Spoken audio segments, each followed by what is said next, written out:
talk about three little habits that great drummers use to really shape their groove. And this goes beyond just playing a simple groove, but rather elevating your groove kind of to another place. Also, if you like this video, please like, subscribe, and check out my book, Tactical Drumming, Groove Survival Guide. I'll put a link for it and my website, which has drumming resources in the description. Okay, so let's get into this. So the first thing, number one, is in grooves, there's actually shape that goes with it. And so what I mean by this is instead of just playing like a groove, a lot of times when I have a younger student or even sometimes intermediate players, they'll kind of play with very little shape. So they'll play their grooves.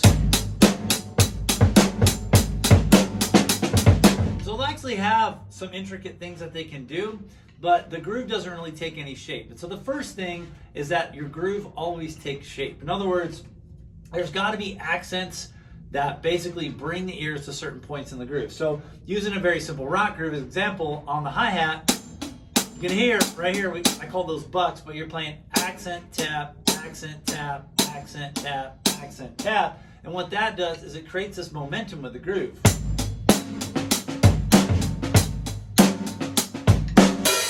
Right, so that little bit of variation, and it can be on the ride cymbal or whatever, that's the first thing. You want to create more shape in what you're doing, especially with your cymbals or other parts of the groove. Number two is the use of ghost notes, right? And so ghost notes, we start, like a lot of times younger players, they'll play them in the most basic sense where they're just kind of keeping these 16th notes going.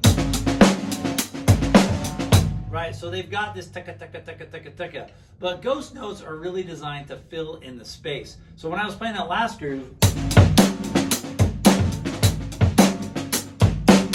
you can hear right there that little bit of just chukka, chukka, chukka. It gives the groove a little bit more intricacy, a little bit more interest, right? And it also fills in some of the void.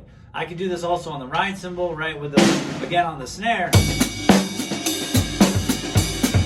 But the idea is you're basically filling in that space, and it gives the groove this little bit of extra flavor, right? This little bit more nuance that goes with it, right? And then the last thing is actually variation in dynamics. And what I mean by this is a lot of times, we talk about like kind of two primary dynamics. It's like we play quietly, we play loudly, but really there's all this nuance, and grooves kind of have these different shapes to them, right? And so instead of it just being like, you know,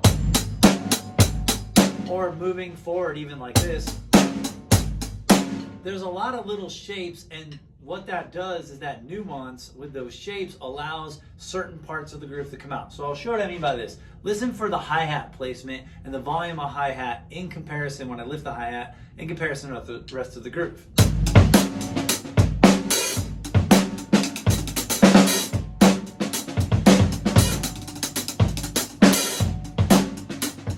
So you can hear as I go through that groove, there's a lot going on there. So it's not just I'm playing accents and taps and I'm filling it with ghost notes to stay super quiet and low, because that's all ghost notes are.